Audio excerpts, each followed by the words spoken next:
worth. Yes, sir. A little bit more, Your Honor, because we add to the dutiable, yes, the dutiable value should factor in freight, insurance, and some other add-ons. So if we base it on about the dutiable value, estimated to be 12% of that, Your Honor. Of Which is 700 about- million. Yes, Your Honor. It's about 75 how much is that to that? 84 million. 84. 84 million is by the tax collected by the Bureau of Customs. Yes. So we're talking here now of 70 million plus 84 million plus 728 million. You see how much is the large scale, Mr. Rostata and Mr. Yabas. You see how, we are, the government is shortchanged by about more than 800 million. So those, Mr. Chairman, those are what we have now. I now yield to be able to interpolate our resource persons. Thank you for the opportunity, Mr. Chairman. Thank you. I call on the other caller, Congressman Parker.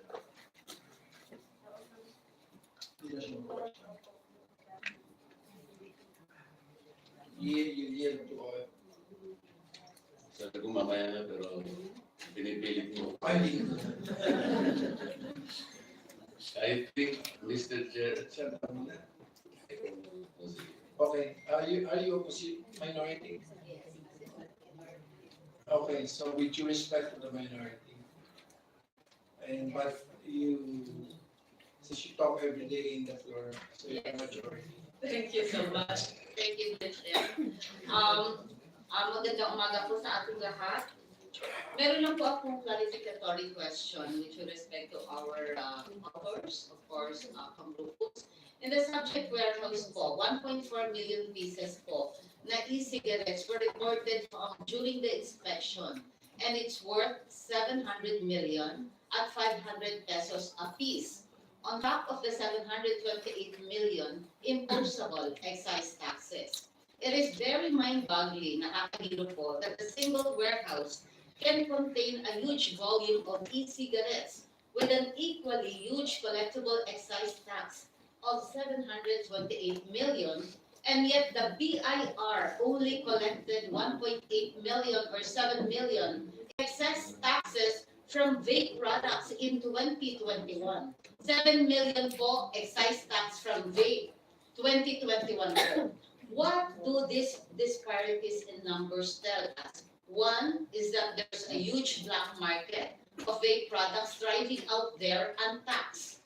So the question is, what is our government doing about this? Do we have any surveillance and monitoring systems to capture this black market, and how effective are they? Because it is very important that the government contain this black market of vape products, not only because we are losing government revenues, but as the resolution noted, its existence poses a serious threat to public health as the products may be substandard and may have used dangerous and approved ingredients. Mr. Chair, I want an honest answer about this. Thank you, Mr. Chair. This direct question to which? Sino? First, if it is manufactured here as in the registration of BIR, I think that question is, then if it's imported, I think it will be customs, and with respect to the harmful substances, I think it has to be, kasi FDA has shielded to BPS and its BPS. So custom, BIR.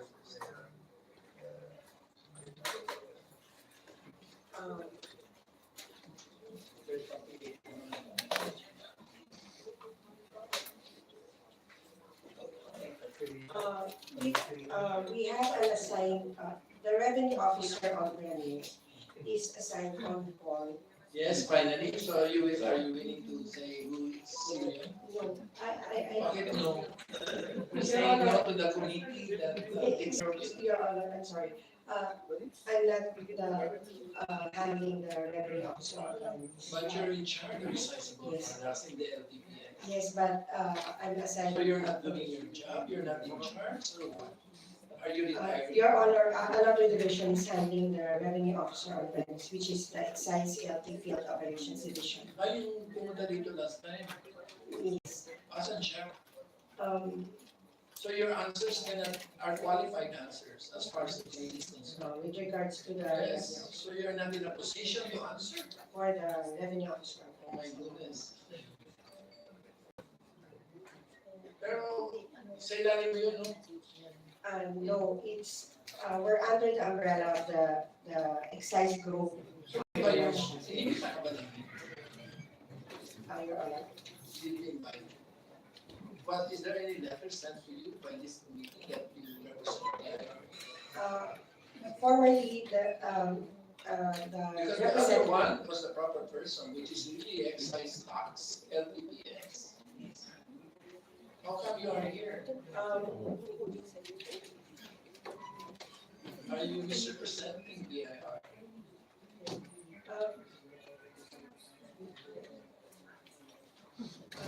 Ms. Ayat is from the LT Field Operations Division. Excisable products also? Yes, from the Field Can Operations you ask Division. her to take your seat? Well, otherwise, we will disqualify all your statements. You're not in a position to testify to the questions. Ma'am, first question, who is the ROOP? Sir, we're under, the zone of the Valenzuela is already retired po as of October. Conveniently. But is there an ROOP? For the, no sir, the rules po assigned are assigned po for the manufacturers po mostly of cigarette products. So you did not assign because she's not the manufacturer? Is that what you're saying? Yes. Oh my goodness, so you're essentially contradicting what Flav is saying.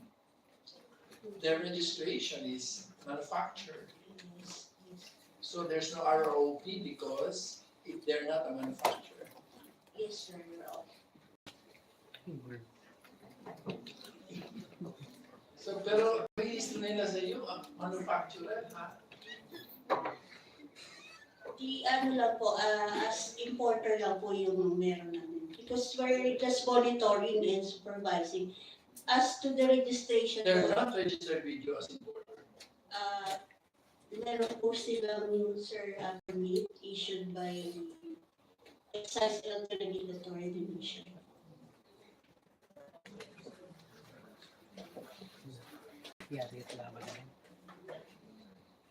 But under your RMC, there are no brands registered.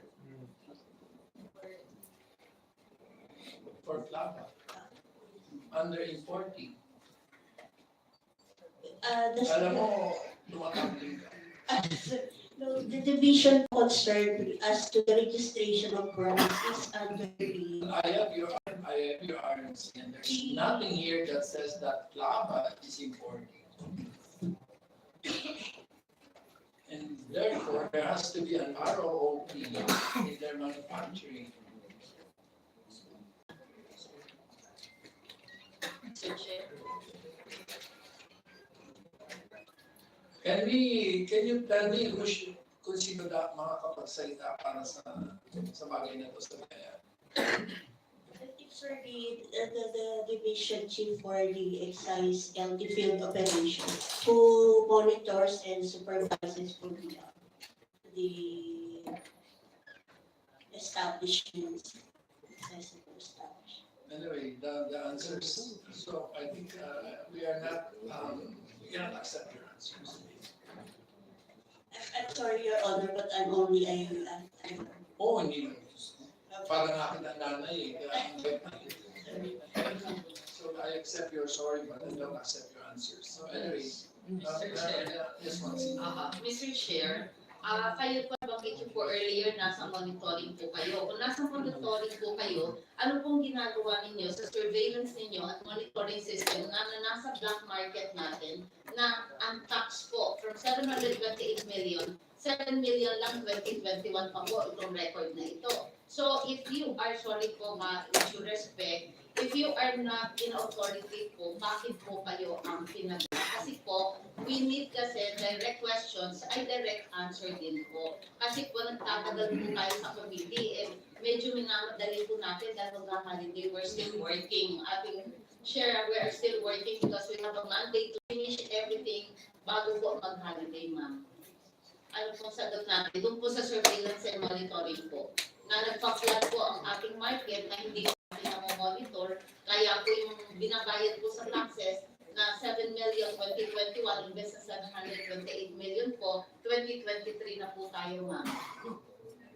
Your Honor, thank you for the observation, but I will look. I think, sir, now I think you should answer the question fully, comprehensively. The concerns of Congresswoman OFW. Okay, good morning, Your Honors. Parang houses on the Mr. Chair, and that they would want, the BIR would want to trace the whereabouts of these materials that are imported.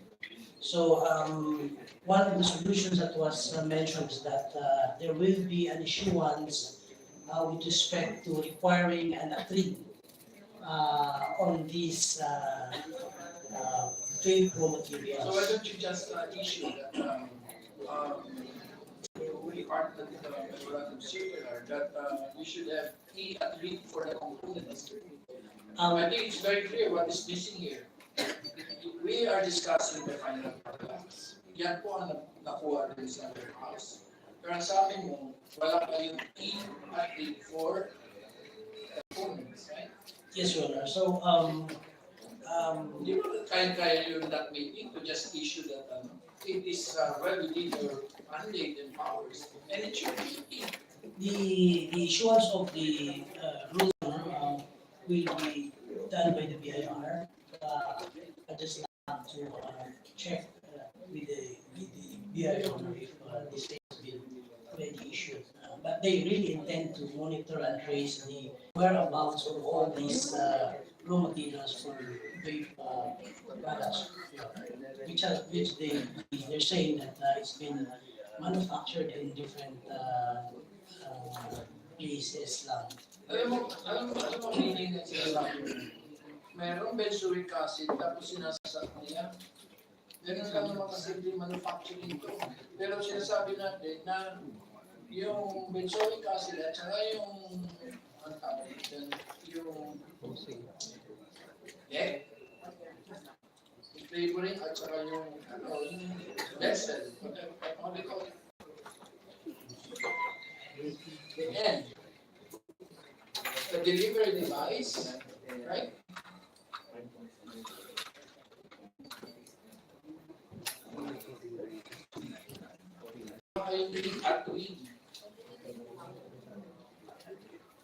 Mr. Chair,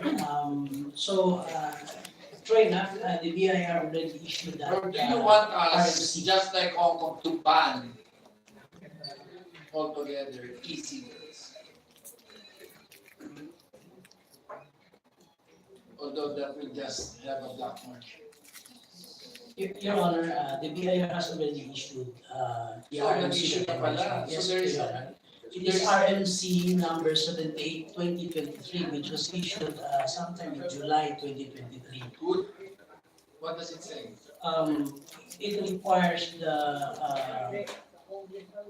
manufacturers, the importers, I think, the to secure and file a claim with the BIR prior to release of different raw materials, apparatus, mechanical contrivances, and equipment used to manufacture. Were you ever informed about that?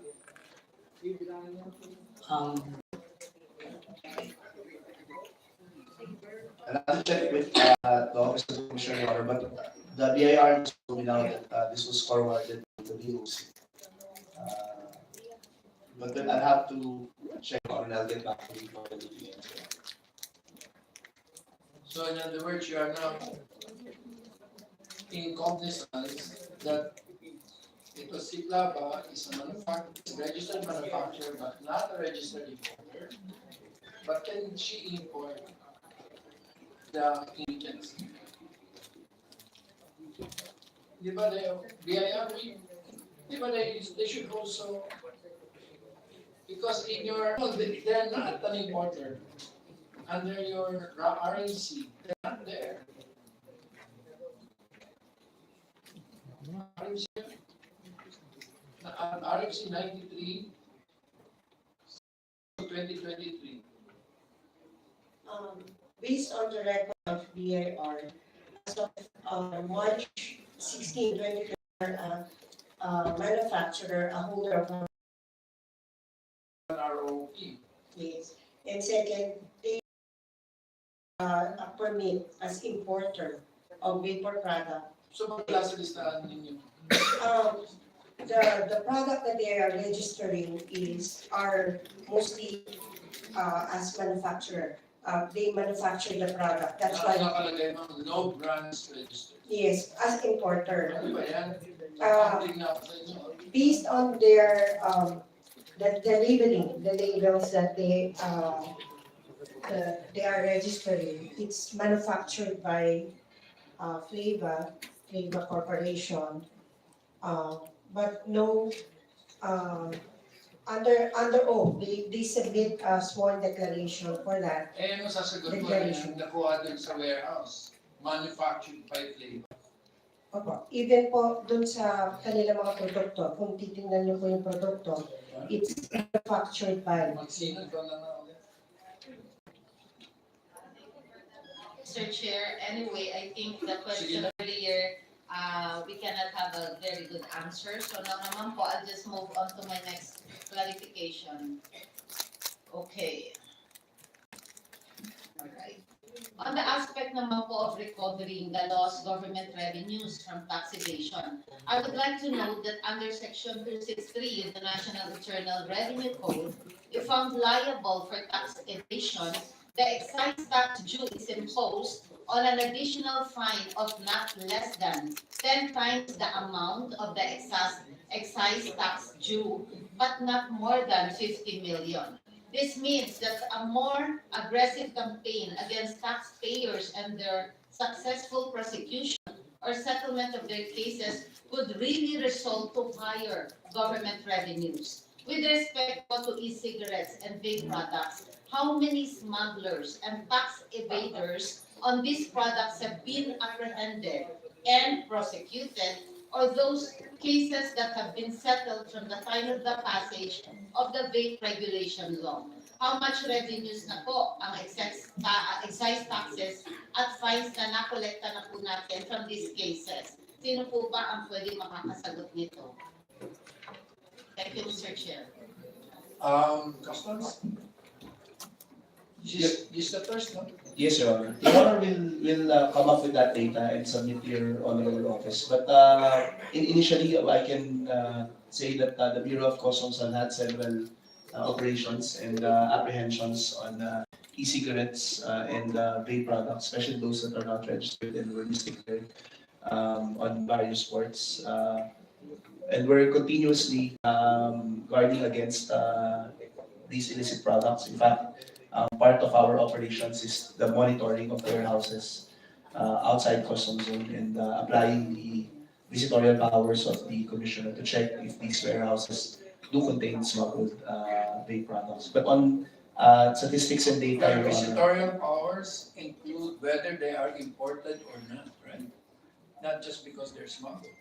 Your Honor, the presumption, the intelligence that we act on for the letter of authority to be issued is based on the premise that these warehouses contain imported. Yes, that's right. Yes, Your Honor. Only on the premise that these warehouses are contain imported products. Mr. Chair. Therefore, you may demand evidence of payment of duties, right? Correct, Your Honor. So, Mr. Chair, just a reminder po, under RA 11467, salt nicotine vape is taxed at 52 pesos per milliliter, while freebase is taxed at 60 pesos per 10 ml. Salt nicotine vape is taxed higher. So if salt nicotine vape is passed as freebase, that is a misdeclaration and tax evasion. Just a reminder lang po, Mr. Chair. Customs? Thank you, Your Honor. That's why we are working with the Bureau of Internal Revenue and the Department of Trade and Industry to provide our personnel that conducts physical and non-intrusive examination, the technical expertise to determine these kinds of variations, Your Honor, to be able to plug tax leakages. But thank you very much for that reminder, Your Honor. It's very helpful. Thank you, Mr. Chair. Thank you. But hopefully they can be submitting explanation to our questions earlier. Recording Based in on our progress. committee. Thank you, Mr. Chair. Thank you. So, Recording stopped. Recording in progress. no more questions from our Congressman Marcoleta. Salamat, Mr. Chair. Wala naman kung masyado. Pwede po bang tanungin muli si Miss Tabayan yun? Tabayan? Miss Tayaban. Sorry. Miss Tayaban, doon po sa naunang mga tanong sa inyo ni Kong Rufus. Tinanong po niya kung saan niyo po kinukuha yung mga flava products niyo. Kanino po niyo kinukuha? Kay Sir Dennis Rostata. Kanino po? Kay Mr. Dennis Rostata po. Dennis Rostata. Wala Nandito po ba yun? Totoo po ba yun na sa inyo niya kinukuha? Hindi po yun. Mr. Chair, malaki po ang problema natin. Hindi ko alam kung sino po nagsasabi na totoo. Ito po mga nakumpiskal, mga flava babes, ay pag-aari po rin yun, hindi po. Yes po, Your Honor. Pero ang sabi nyo, kinukuha nyo naman kay Rosita ng Bencat. Sabi na harapan naman, hindi raw po totoo. So sino po ang nagsasabi ng totoo, Mr. Chair? Excuse me, Your Honor. Sige po. Bali, nagsisend po kami ng order kay Mr. Dennis Rostata. And then, magbibigay po siya ng receipt sa amin. And then, babayad po kami sa kanya. And then, i-deliver po sa amin yung products door to door sa warehouse. Yun nga po. So sa kanya niya kinukuha.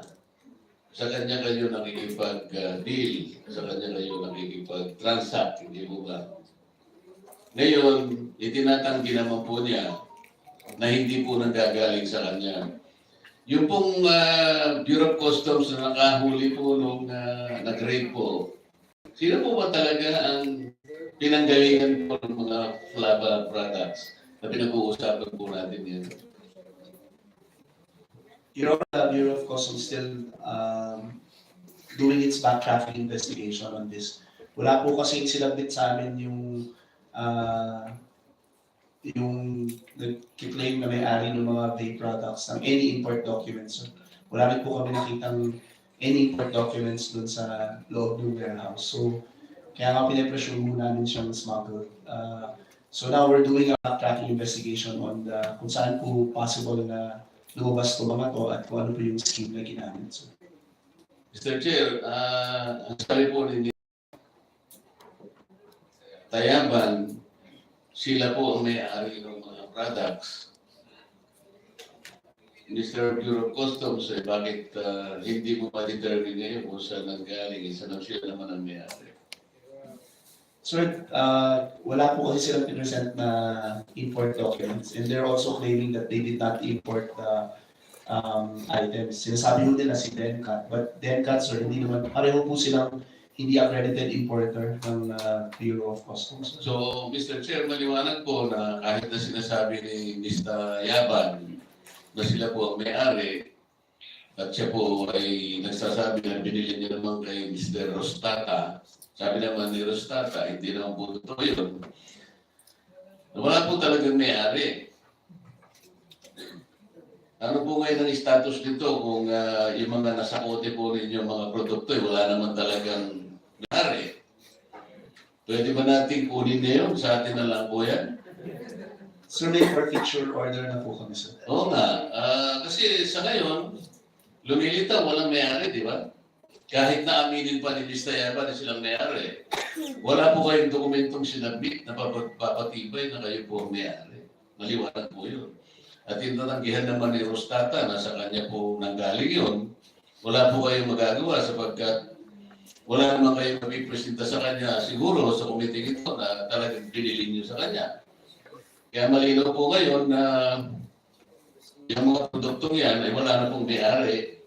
At maliwanag po na yan ay nasa disposal na po ng pamahalaan. Tama po ba yan, Mr. Bureau of Customs? Tama po kayo, Your Honor. Gusto ko pong itanong sa inyo sapagkat kayo ang nag-rate. Ano po ba yung itsura ng mga produktong ito? Kasi dalawa po yung nakikita ko. Isang plaba, oxbar, at saka isang plaba, parehong may bar. Ano po itsura nun? Your Honor, ipapasa ko po yung Pwede microphone. ba ipakita natin sa ano para makita lang natin ang itsura? Yes, sir. Papasok ko po yung microphone, sir, sa head ng team na nag-conduct ng aming Sige. operation. Si Mr. Chief Paul Pacnayan po ng aming Intellectual Property Rights Division. Your recognized Inspector. That's Officer 3, Paul Oliver Pacnayan, sir. Paul Oliver Tunas. Sir, your Yes, sir. All of the commodities found in the warehouse are branded as Flava Romeo with various flavors. So that's the only distinction between them. Just the flavor. Meron po kayo hawak ngayon, makita natin. Mahirap po kasi pinag-uusapan, hindi mo lang natin nakita ang itsura. On the when we search at online search at Lazada, Flava Romeo or the picture of Flava Romeo will appear. But I also have pictures during the conduct of the inventory. Picture of the actual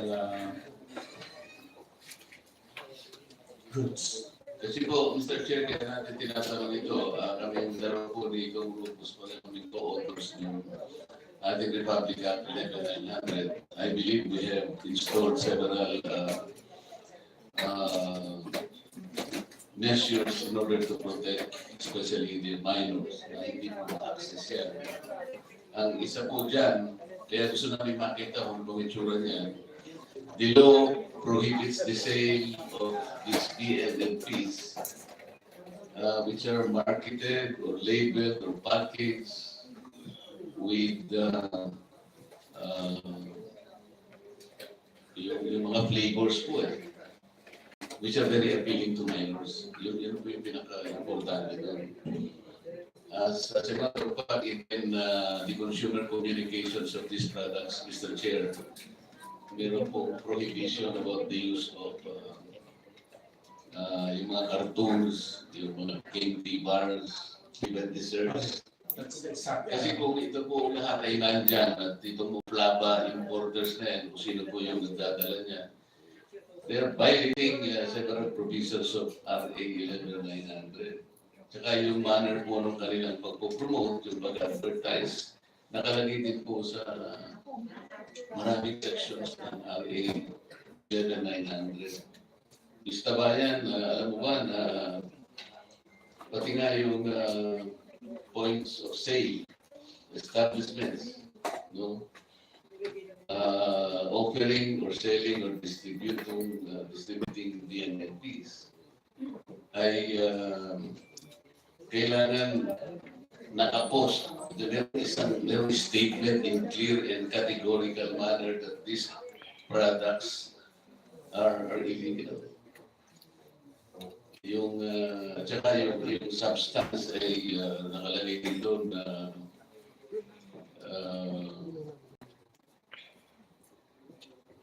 hindi mabuti para sa mga. Nakalagay ba sa mga produkto ninyo yun? Nakasulat ba yun? Meron ba kayong mga categorical statement? Nakapost ba yun? Na these products are not even recommended to minors and they're not supposed to be sold to people below 18 years of age. Nakasulat ba yung mga yan? Yes po, Your Honor, nakalagay po sa packaging. Nasaan nga? Yung hindi namin makita Pwede ka bang magbigay sa amin ng sample? Kasi marami talaga yung mga issues na nakalagay sa batas to protect our minors. Ipapakita ko po. Pati nga yung pati nga yung mga retailers tulad ng are even mandated to issue yung proof of age verification. Alam mo ba yun? By, let's say, requiring the presentation of a government-issued identification card showing the buyer's age at saka yung birthday niya. Alam niyo ba?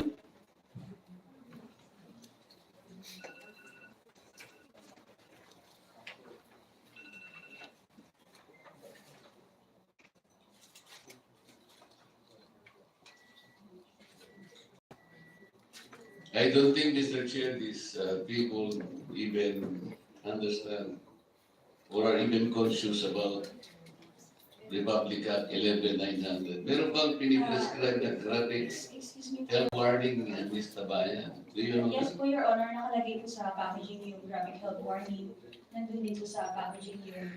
Oo nga, but against your statement, hanggang hindi namin nakikita, paano natin malalaman kung ito yung sinasabi mo? You're just reading from a cellphone. Kaya gusto namin makita. We want to make sure. Una-una, yung produkto talaga. Totoo ba yan? Na talaga na pinoprotection na yung mga manok? Kasi ginawa namin ang batas na to. In particular, protection to people below 18 years. At hindi man pwede gumamit ng flavor, napakaraming flavor ang ginagamit pa ninyo. It was already established by the Bureau of Customs. Bawal yung mga flavors eh. I have a copy of the packaging na po, Your Honor. Ikaw, may copy na kami, wala, hindi mo nakikita eh. Okay lang po, ipakita ko po sa inyo. Malay ko, umuyan nga eh, litrato mo na eh. Gusto ko yung produkto mismo, yung makita na eh. For our own appreciation. Rest assured na ito po yung packaging po. Ano? Rest assured po na ito po yung packaging po. Sana mapaniwala ka din. Hindi nga kayo magkaintindihan ng Rostata ngayon at ipilitin mo may maniwala sa'yo. Ipakita mo na yung package dito sa amin para makita namin ang itsura yung pinag-uusapan natin. Nilitrato mo lang, hindi yun ang ibig ko sabihin, yung akto lang sinasabi namin. Wala ba kayo na-confiscate 14,000 cartoons? 100 each cartoon, kaya 1,400 vapes. Value that 1.4 billion pesos. Wala kayo may bibigay na isa sa amin para makita namin ano yung tsura niyan.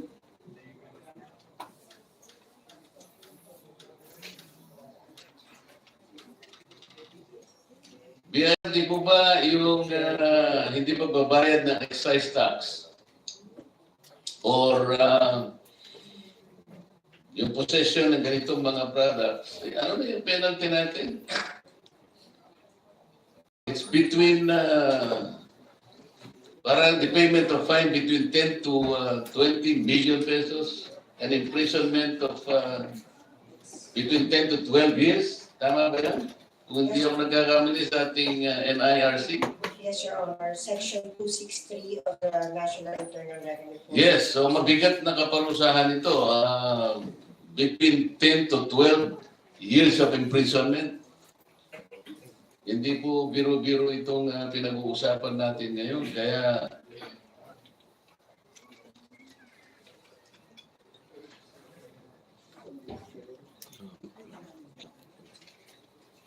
so, Mr. Chair, hanggat hindi po ako nakakita ng itsura ng titigil na muna ako kasi gusto ko kasing makita po yung pakete ng mga babes. Thank you. Are there any other questions? Your Honor, can I make a clarification Yes, as to As to your the warehouse? The registered warehouse from Flava Corporation, when they secure the permit as manufacturer, is at Sampaloc, on 1587 Convenience Street, Sampaloc. And they did not mention the warehouse in Valenzuela. Okay. Maybe that's why there's no revenue officer on premise that will be assigned that. So there is an ROP in Sampaloc? Even though we are, we have a I limited. take that as there's none. Yes. Because according to the report of the BOC, what is your investigation of the Sampaloc premises? It's a two-story residential. And in the bottom is a vape shop. Yes, sir. And in the top is what? A residential house. So in other words, there's no factory. That's right, sir. That's in your in your report. So meron lang ako itatanong, ma'am. I hope alam mo, the lesson for the day is this is a market growing by 40% per year. Bakit pa kailangan, hindi nyo kailangan sumunod lang sa batas? Malaki ang kikinain ninyo. Ilan lang kayo dyan? 4 lang yata kayo nag-ooperate dyan. So anyway, just show a few things. Sige nga. Mr. Chairman, nakalimutan ko lang may tanong sa DTI. Sige. One question. DTI, nandyan po ba kayo? BPS ko yan, Bureau of DTI. Public Standards. Kayo po.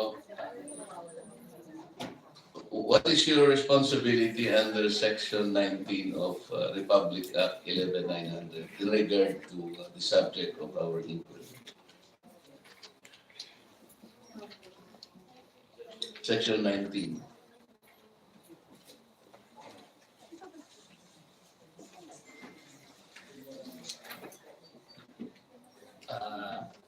Regarding sir sa product registration, ang DTI PPS ko ay naglabas ng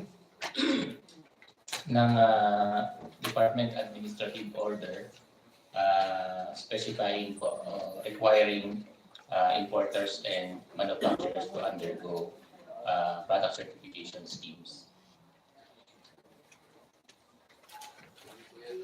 Yun yung Section 19 ang sinasabi ko. Yung responsibility nyo to recall, ban, or even seize mga products na non-compliant. Katulad po ng napapansin natin ngayon. Yes po sir. If the product is found non-compliant po dun sa schemes, meron pong order na i-issue ang DTI BPS to stop selling or kung imported po yun, pinababalik po sa country of origin or i-register po. So ano po ang gagawin nyo ngayon na nakikita natin na malinaw that there is a manifest violation of laws in regard to these products that have been raided by the Bureau of Customs. Now it's now in the custody. Paano yung hindi sa custody nila na nasa market? What is the action that should be taken by the DTI under the circumstances? Sir, sa ngayon po yung ating Department Administrative Order 22-06 will be mandatory enforced on June 2024 po. Actually, the DAO is already issued but due to transitory provision. Ang effectivity po niya ay June 2024. So by that time po, yun po yung hindi na po sila pwedeng magpasok ng hindi po certified.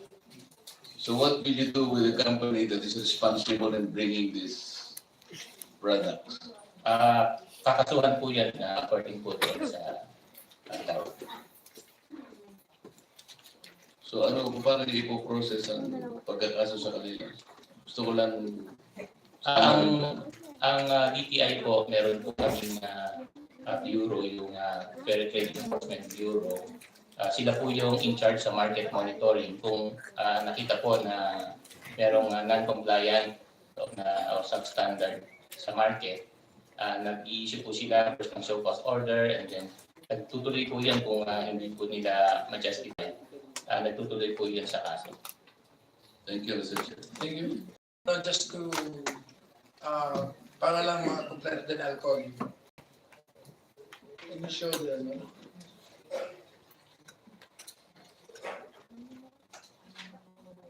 Hindi yan, next. Hindi yan. Ayun na yun, sabi. Sino ba nag-submit nito sa amin? Kayo ba? Ma'am Lila? Nakita ko na lang, nasa table ko na yun. Hindi, kayo. Pero yan sinasabi niyo, di ba? Pakipalaki nga niya.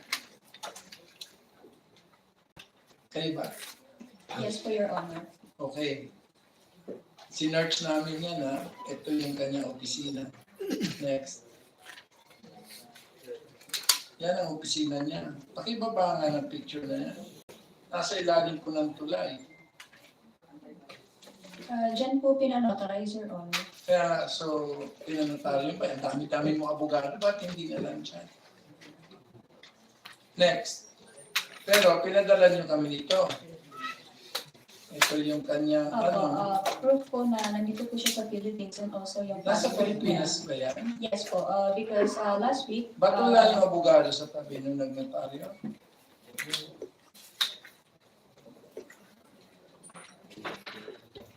Sa tayuman nyo ito pinanotaryo?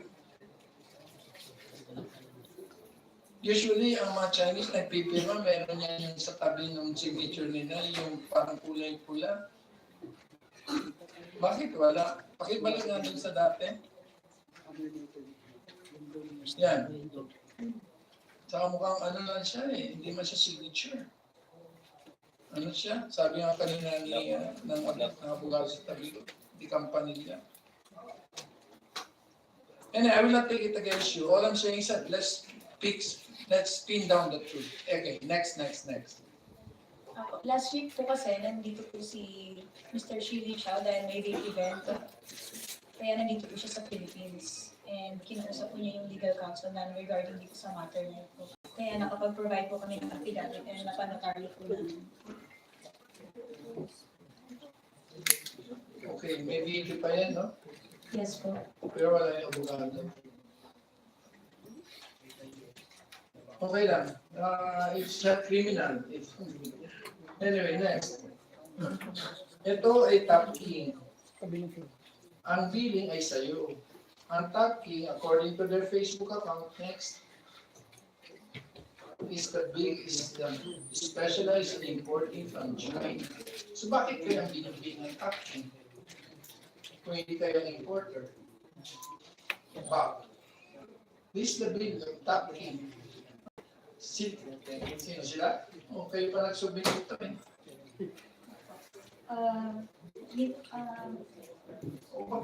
Bago nga kayo mag-submit, yung hindi incriminating. Your Honor po, sa billing po kasi ni Sir Dennis Rostata po. Hindi nga eh, di sana yung top Dennis Rostata sana yan. Opo.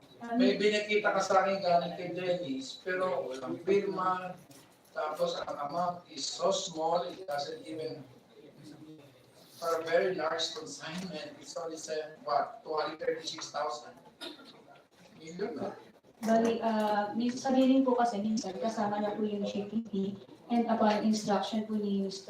Dennis Rostata po, minsan pinapa-direct nila po yung billing sa forwarder po. Okay na ba sa iyo? Pabukan namin ng bank account nyo para makita ko yung transaction. Under the AMLA law, any proceeds from unlawful activity, motor proprio can be opened by AMLA anyway. Anyway, the committee will make a motion to look into your bank accounts to see really which money moved during that time between October 25 and November 7. I think AMLA will definitely, Customs, can you apply? Yes, sir. It's part of the recommendation. It's in your recommendation. Yes, sir. But set the date. Kasi kung sky blue ang ating investigation, wala ko tayong 15 down dito. Next time, don't submit something like this. It is so incriminating. The billing is on you. Dapat na nag-list sa'yo si Roscar, hindi ang top king. Hindi po yan yung sinabmit namin.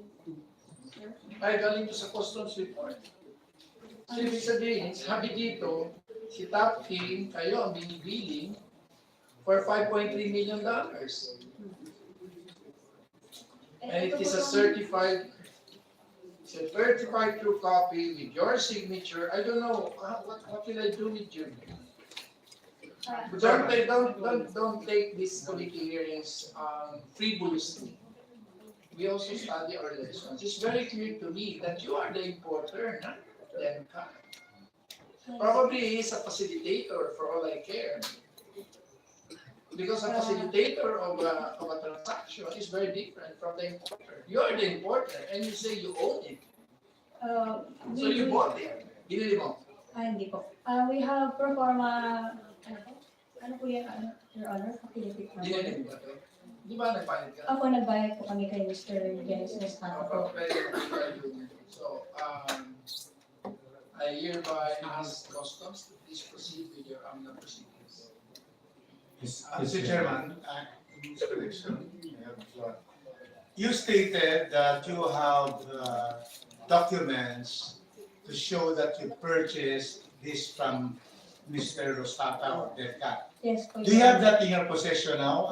Yes po, Your Honor. Original documents? Yes po. Can we read these documents and put them in the record and put them as exhibit, Flava? What are these? These are original documents, and can we show that to the chairman and me? Not a photocopy, originals. What is the, yeah, please state what are these documents? Ano ba yung original? Photocopy po, photocopy. We want the original. Original, Yes, we will produce the Kasi what we have is a photocopy without the signature, and it is very clearly. Your And Honor, the buyer it has, is at for such a huge amount. Sold to Lila. Your Honor, it has signature po, the pro forma invoice from No, the not here. manufacturer. My signature. they have a different one, Mr. Chairman, to show their allegation that they bought it. So may we know what are these documents, subject to your presentation of your, probably they can now shed light, Mr. Chairman, so that they will subject to presentation, submission of original documents. Can we ask the Chairman for them to describe that? I'm very interested to know that there are memoranda or receipts and documents. May we know what are these, subject to the original copies? First, Pro forma invoice po from the manufacturer sa China po. yes. It was addressed to Mr. Dennis Rostata po. And it has sign and seal of the General Manager, Mr. Shili Chow. Okay, No, but it says, hindi ako abogado ni Dentat. Ang nakalagay dito, attention. Not sold to. okay. Whatever it is worth, Mr. Chairman, so we will evaluate that. So can you therefore submit that temporarily? Yes po. Number two, what is the second one?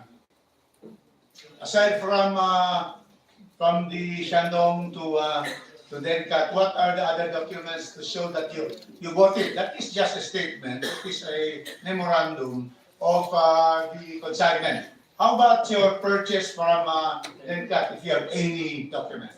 May binibigay po siyang receipt sa amin.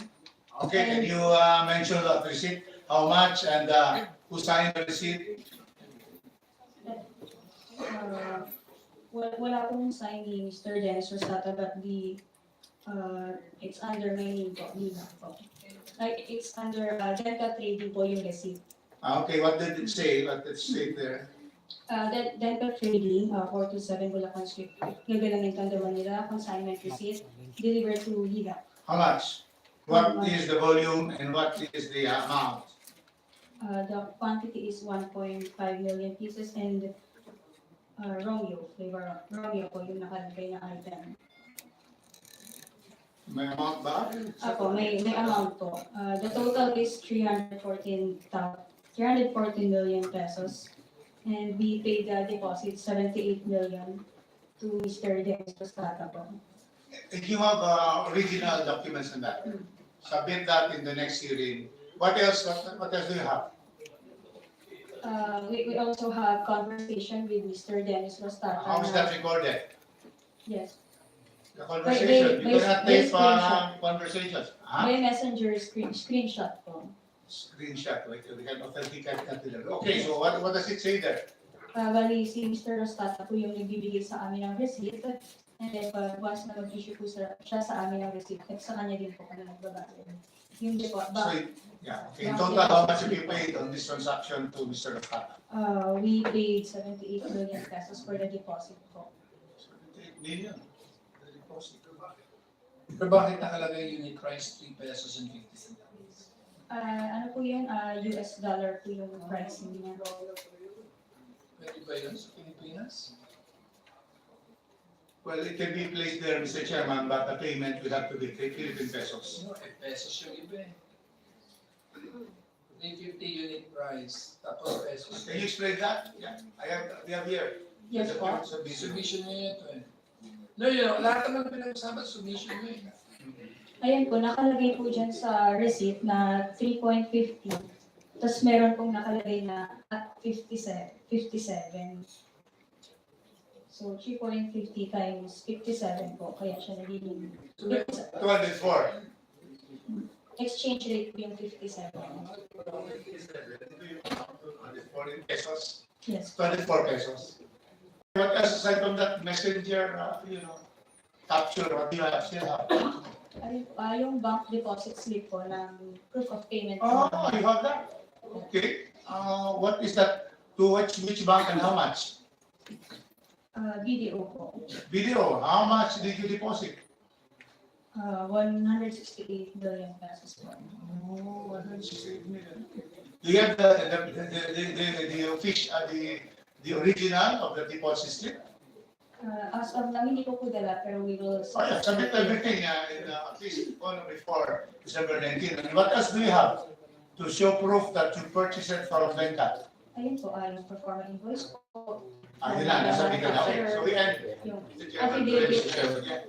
Yung about the payment lang, is it a personal account or a corporate account? Yung payment na ginawa, is it a personal account or Yes, Lila. corporate account? Ma'am Lila? Personal account po, kay Dennis Rostata po. Dennis, I think now you have to answer that. May recognize Dennis Salta. Number 1, yung resibo ng DECA training. And we also have Wait muna. Okay. Meron tayo dagdag. Ano yun? And we also have the copy of the telegraphic transfer po from Mr. Dennis Rostata to the manufacturer from China. Okay. Can you submit that also? Yes po, Your Honor. Okay. Dennis, can you now? You have now 4 days to answer.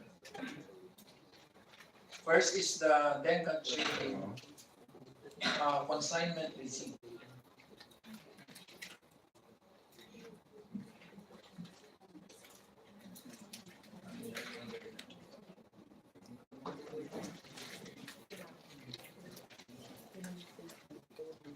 Actually, this transaction, they order to China. They already order to China.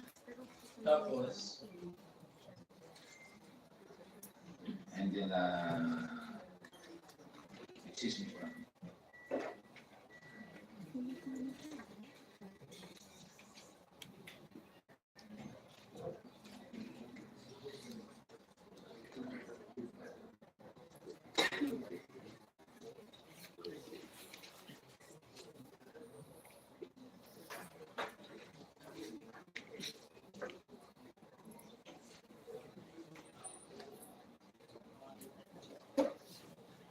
Actually, Your Honor, yung transaction na yan, sila yung talagang ipag-negotiate sa China. No? And then, ang talagang participation natin dito is nakiusap sila sa akin na kung pwede, ako na mag-shoot out. Ako mag-shoot out ng pera. actually, ako taga-bayan.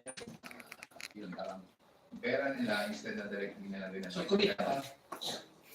Nasa kanila yun, binibigyan naman ako. Magkano? Norm, it's like 10 each. 10 pesos per unit. So, kumita ka ng 15 million. Hindi po. Hindi na release. Ano po? Kung na-release po yun, Ah? nahuli. Yes, sir. So, ano talaga yung pinaka-release dito? MU, ano ba? Ako lang yung kakabayad. Mr. Chairman, just like to be able to come back to how much did you deposit to the account of Dennis Rostata? Answer please.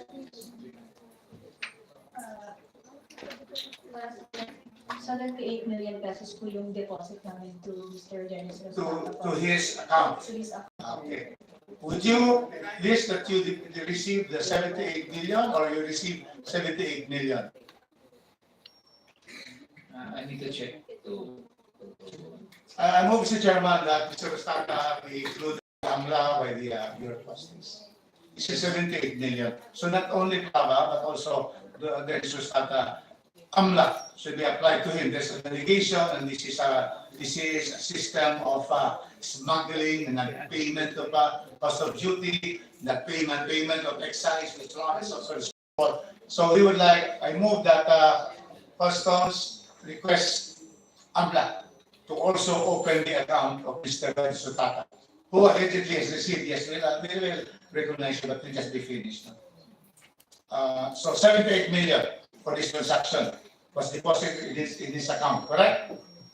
Yes, po, Your How Honor. much, is there any other payment or any other, no, that's it for this transaction?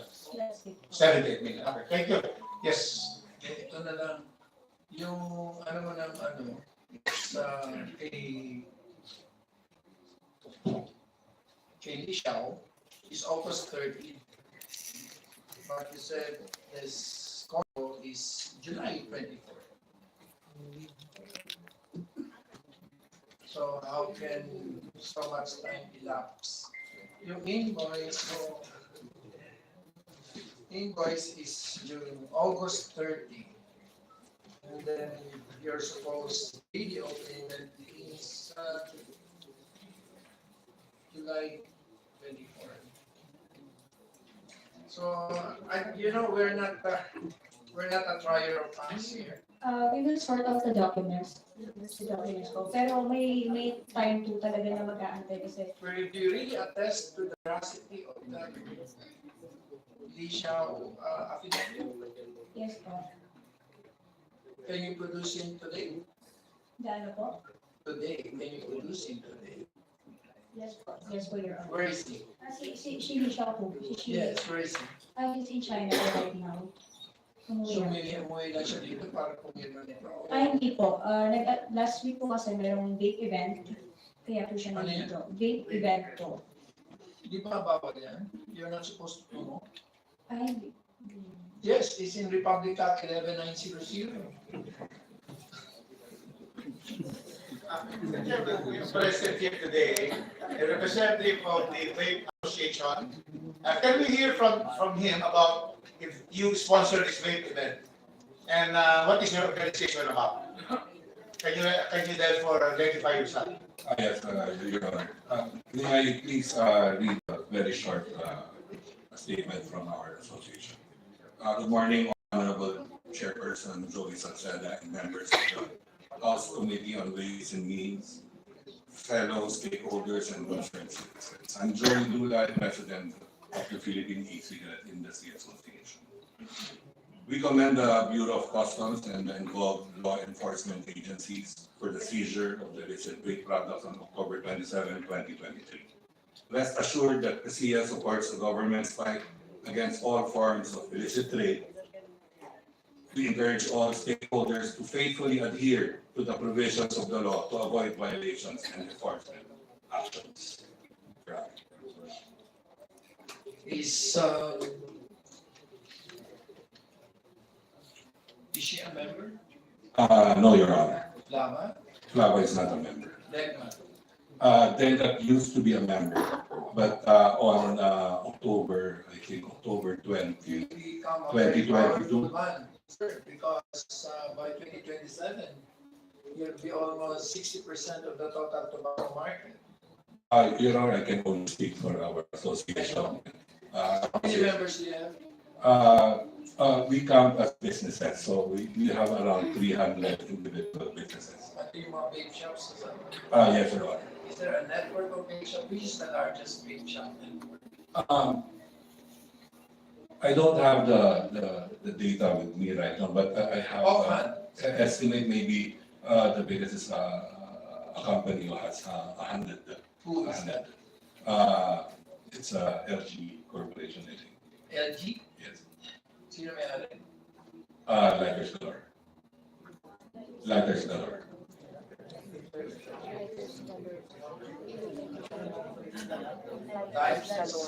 Lighters Galore. Lighters Galore. It's a retailer of vape products and cigarette and lighters. So multi-brand siya. Multi-brand. I'm sorry. Ikaw, sir. Also, pero konti lang po ang tindahan. Wala kang tao. Meron po akong kineri before na flava, but you know, sa amin po mga vape shops, ang unang-unang hinihingi namin since nung nag-start itong RA 11900 and enforcement, ang unang-unang hinihingi namin is the copy of the permit to operate ng kampanya nila and excise tax, copy of the excise tax payment, yung tinatawag na, I think na PRT. So, pag may ganun po, Sa tingin mo, sir, meron na local manufacturing na ng e-cigarette? Maraming ba po? Oh, Manufacturer po? manufacturing? Yes. Sino? Mga e-liquid, mostly before kasi doon nag-start kami. Mga e-liquid products po yung manufacturer. O yung BPS? Meron ba sa inyo BIR? Sabi niya, mga 100 manufacturers. Mostly, Your Honor, mostly retailers po. Retailer? Somewhat. What do you mean by retailer? Ano lang po kami, kumbaga, humahango kami sa mga manufacturer, importer, tapos binibenta namin. Mga retail direct to So, consumers. saan yung manufacturing doon? Sila po ang mga nagsusupply ng mga produkto, pati yung mga importers. Hindi ko mag-gets. Para ganito po, meron po ako let's say, isang tindahan. Hindi po ako manufacturer, hindi po ako yung gumagawa ng... Hinahanap ko yung manufacturing, sir. Ako, nagsusupply. Retailing ako po ako eh. Oo, tapos nagre-retail kami. Mostly po ang PSIA, our association, is composed of vape shops. And of very few importers and manufacturers. Manufacturers? Meron po manufacturers there. Mr. Chairman, maybe Yes. we can ask name some of those manufacturers known sa kanila. Can you give us a list of your members, sir? Including classified as to retailers and manufacturers? Some mga manufacturers from our before, we have as members as Yes, sir. Cholos Blend, Pastry Vapors. Yan po yung mga e-liquid manufacturers. Noong araw po sila, doon po sila nag-start. Tapos, ang alam namin ngayon, parang nag-ano, parang hybrid ng ano na rin nila. May i-import sila, meron din local. Okay, thank you for your statement in support of 11900. And yes, Mr. Chair, maybe we can also ask AR kung meron silang list ng manufacturers. yeah.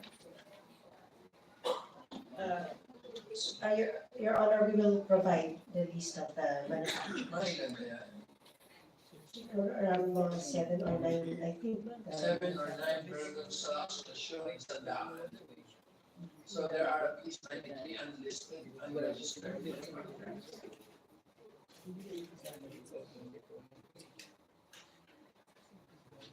Ilan ba? So you have 36, ma'am, from your own records. 36 manufacturers. Kaya sana kasi dito eh, total. Pwede ka tayo mag-manufacturing ban mo nito para lahat issued as important. Can we make that certain? Or will it hurt your industry? But you're hurting the young people anyway, so. May I answer? Yes, Your sir. Honor? Can we make a presumption that all e-cigarettes are imported? No, Your Honor. Kasi from first-hand knowledge po, at sa mga kakilala ko noon pa, because when we started the association, marami po dyan mga Kasi hindi namin illiquid. alam mo kung may doc stamp sana. So, bawat labas, matuloy, alam namin based on removals. Yeah, Kaya by, kami nagugulo dahil karamihan naman talaga imported. Wala yung doc stamps. from our knowledge po, by June 2024, kasi nga, we consistently push the agencies involved here. Kasi nga, ayaw namin itong mga pumapasok na illicit product na kawawa naman talaga po yung mga nagko-comply.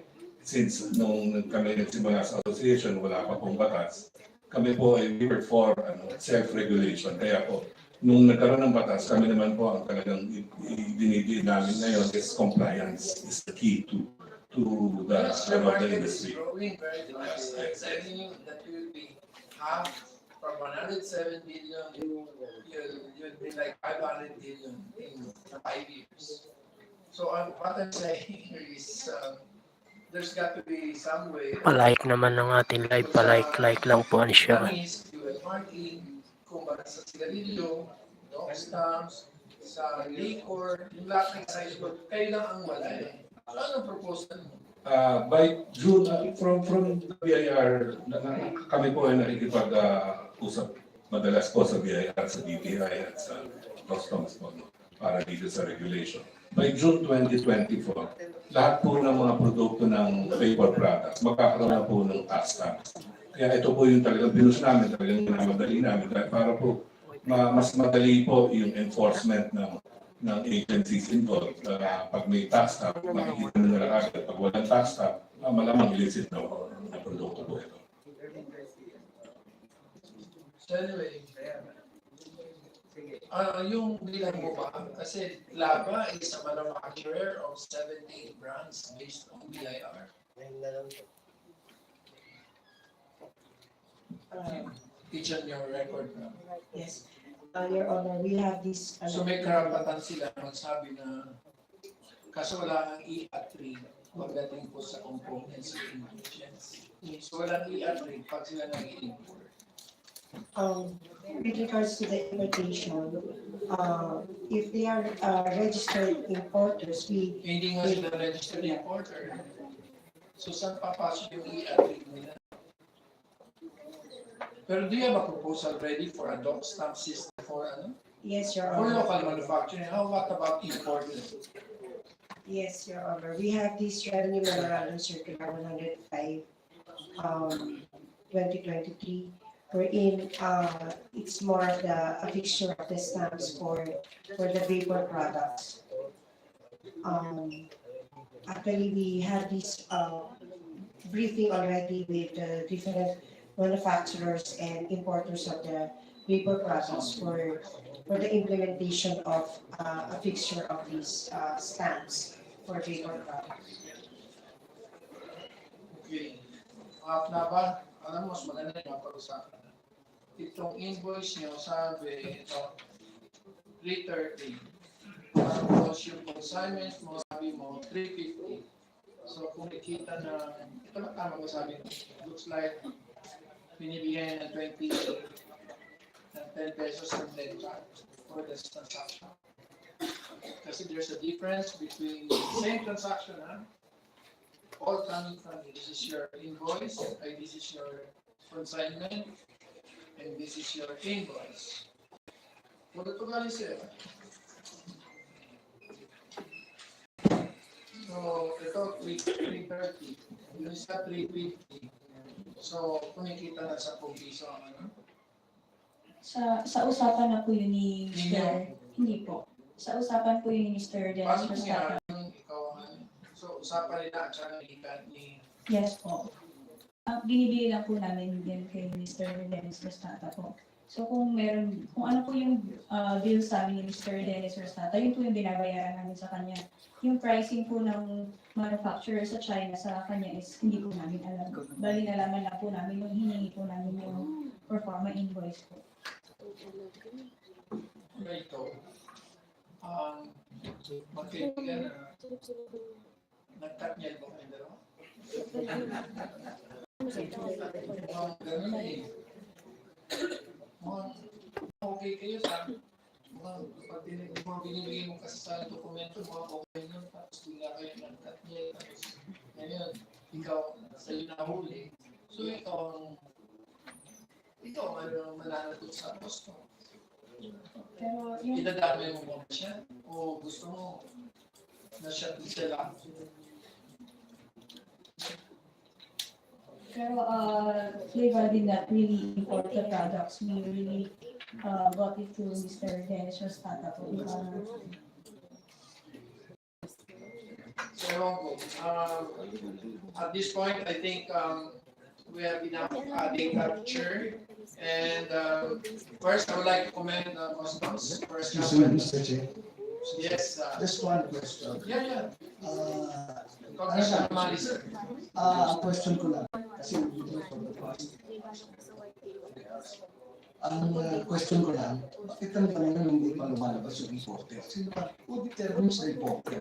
Is it Customs? Is it... Bakit hindi lumalabas?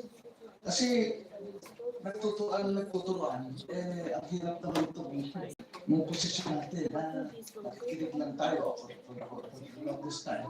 Dahil aalis tayo pero wala tayo nakita, walang kasagot. So I want to know, sino ba talaga ang nag-determine ko siya?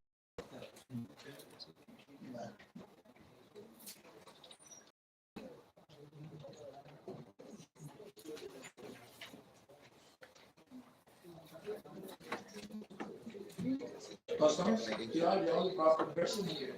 Sigurado ko kung sino may hawak, no? Tapos, kailangan patunayan na hindi siya. Under the operations that we did in Pagalias, we need the owner of the smuggled goods, especially not it. But again, we're conducting backtracking investigation to determine the real importer owners. It's just that there are a lot of factors that we're considering. Like I said, there were submissions to us, and we're also looking at some participation of members. And of course, it will be the transcript and the statements that were made in this honorable committee will be very helpful in that backtracking investigation. So yung list of individuals nyo recommended for prosecution, when will you file these cases? O nagulo namin kayo?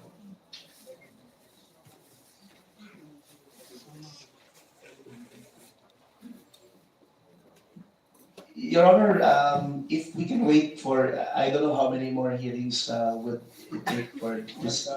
But we'll wait for that, Your Honor, because the head of the legal service is with us.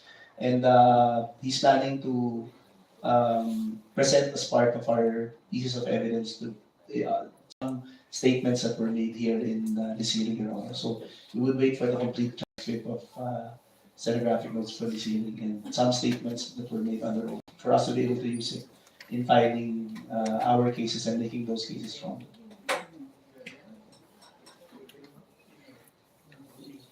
Well, Mr. Chairman, I think we already have enough testimony and documentary evidence because December 19 is already very much in the thick of the Christmas season.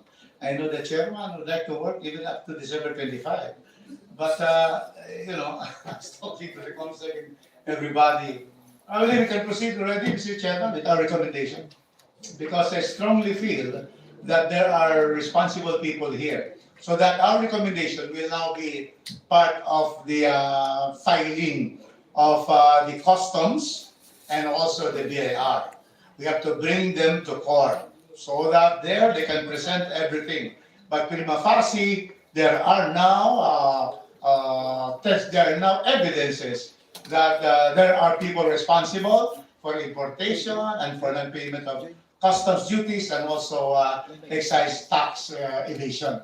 So I think, Mr. Chairman, we can proceed subject, of course, to the filing of all the documents you have requested them so that we can now prepare within this week the committee report. And we will therefore be giving copies of the committee report to the DTI to the Bureau of Customs and the BIR for their proper implementation of the resolutions, Mr. Chairman. Okay, so for the peace of mind of other people, we are, I think since the committee will essentially prepare the reports or the arrest orders are effectively shielded.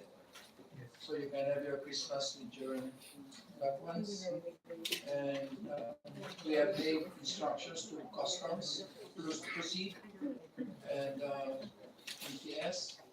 I think we should clarify already with respect to the definition of the two types of rapes. And then, and for the stenographer to please prepare the transcript as soon as possible. Walang tulugan mamaya. So, hi ma'am. So, rest assured, this committee has been known to be very fair and assiduous and diligent. So, as far as possible. So, wag lang kayo kasi magsusulit ng mga papeles na that are in flagrante and suspicious. So, anyway, is there any motion? Mr. Chairman, before I go for this adjournment today, let me just thank our chairman, Chairman Joe Sase, for steering this hearing to the proper procedure and then taking into account all the testimonies that were presented here in the documents. And with that, Mr. Chairman, we're ready to look at the committee report, and those are present and the members of the Ways and Means and one of the members will be therefore very happy to be able to finish this particular investigation with a warning to everyone that we cannot evade the law. We cannot evade taxes. The long arm of the law will reach you. And that is why it will reach everyone. We are very concerned about 11,900 and it will be properly observed by everyone. With that, Mr. Chairman, thank you. Thank you to our colleagues present here and our resource person. Move to adjourn, Mr. Chairman. Other objections? Hearing none, so it's approved. Thank you very much and Merry Christmas po sa lahat. Merry Christmas!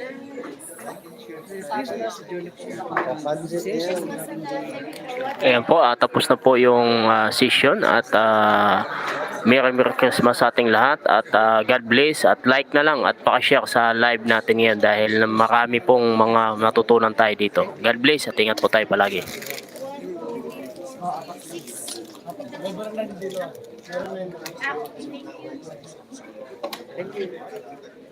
Thank you po.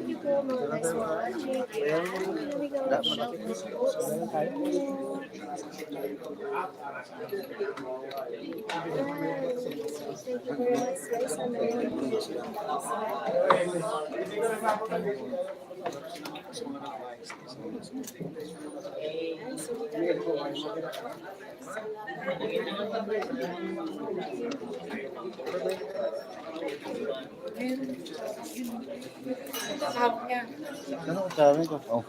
Ito po yun. Huwag mo i dyan, sa'yo po. Teka.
Central dun sa South Asia.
Thank you guys. Hello.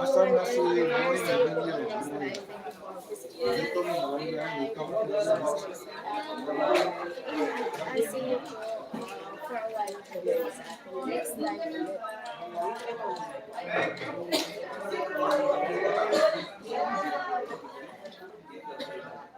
Thank you guys.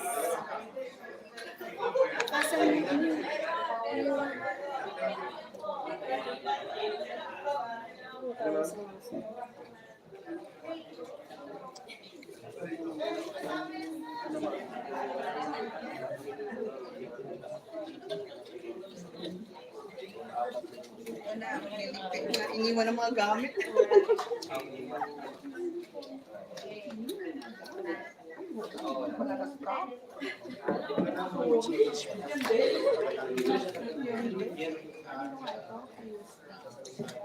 Ayun na po, Mara.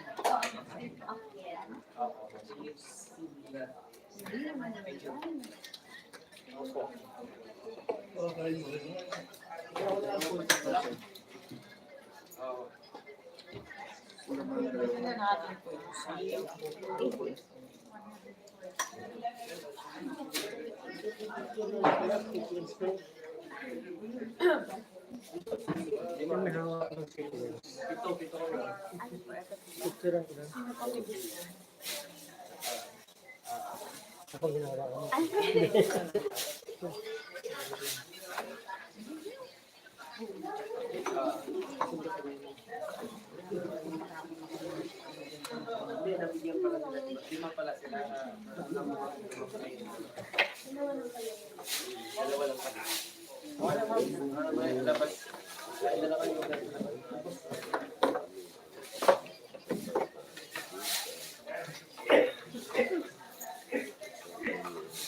Opo, ma'am.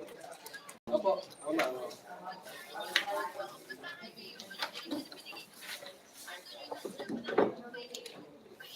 Kunin na naman.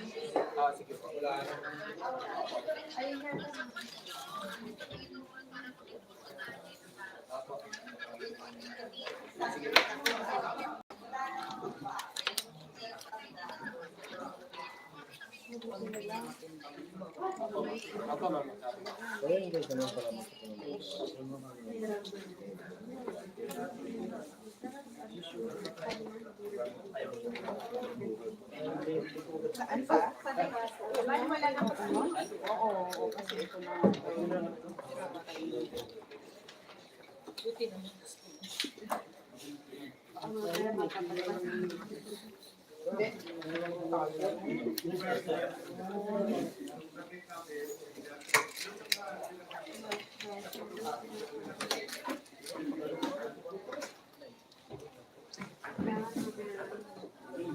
Walang tulugan?